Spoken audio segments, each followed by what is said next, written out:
வேதனையும் அவர்களால் தப்பியிருக்க முடிந்ததா? இல்லை. நம்மளுக்கு எவ்வளோதான் செல்வ பலம் இருந்தாலும் உடல் பலம் இருந்தாலும் அதை நம்மளுக்கு கொடுத்தவன் அல்லாஹ் இருந்தான். தன்னையே பெரியவனாய் பெருமைப்படுத்திக்க கூடாது. அல்லாஹ்க்கு நன்றி செலுத்தும் அல்லாஹ் நம்ம அழைத்திருக்காங்க. அஸ்ஸலாமு அலைக்கும் வரஹ்மத்துல்லாஹி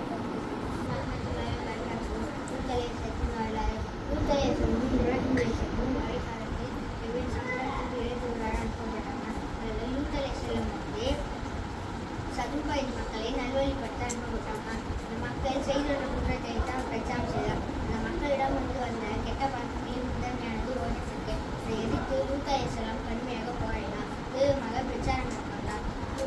லூத் அலைஹிஸ்ஸலாம் தம் சகோதரரிடம், நிச்சயமாக நீங்கள் பெண்களை விட்டுவிட்டு ஆண்களிடம் செய்கிறீர்கள், நீங்கள் மிக்க வறுமையுடைய மக்களாக இருக்கிறீர்கள் என்று கூறினார். அதற்கு லூத்துடைய மக்கள் தூரை பொய்யாக்கினார்கள். அந்த மக்கள் லூத் அலைஹிஸ்ஸலை பார்த்து, இவ்வாறு கூறுவதை நிறுத்தவில்லை என்றால் உன்னை ஊரை விட்டு தோற்றுவோம் என்றார்கள். அதற்கு லூத் அலைஹிஸ்ஸலாம் மக்களை பார்த்து, நிச்சயமாக நான் உங்களின் மானகனான விஷயங்களை விட்டு என்று கூறினார். அல்லாஹ்விடம் வேண்டிய இறைவனே, இவர்களின் தீய செயல்களில் இருந்து என்னையும் திருமணம் பாதுகாப்பாய் என்று பிரார்த்தித்தார்.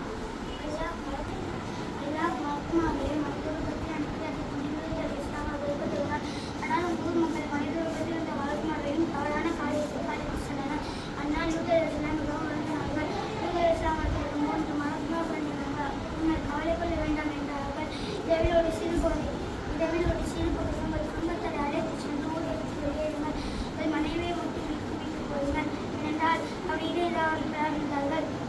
அடுத்த நாள் காலையில் அல்லாஹ் அவர்கள் ஊரை தலையிலாக மாற்றிவிட்டான்.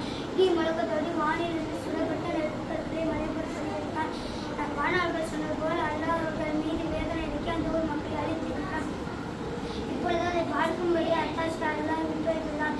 இந்த காலகட்டத்தில் போதனை சேர்க்கையை ஆதரித்து சட்டப்படி திருமணம் செய்து கொள்ளலாம் என்ற நிலைக்கு கட்டப்பட்டோம்.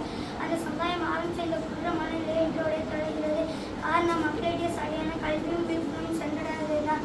அதனால்தான் நம் சமுதாயம் கொடூரமாக அழிக்கப்பட்டார்கள். அல்லாஹ் இந்த மன்னன் கொண்டாடிட்டு நம் சமுதாயத்தை பாதுகாப்பார்கள். சதும் நகர் அழிவிற்கு பிறகு லூத் அலைஹிஸ்ஸலாம் இப்ராஹிம் இஸ்லாமில் போய் சென்றார்கள். அதற்கு பின் மக்களை அல்லாஹ்வின் பக்கம் அழைத்து கொண்டு விட்டாங்க. அஸ்ஸலாமு அலைக்கும் வரஹ்மத்துல்லாஹி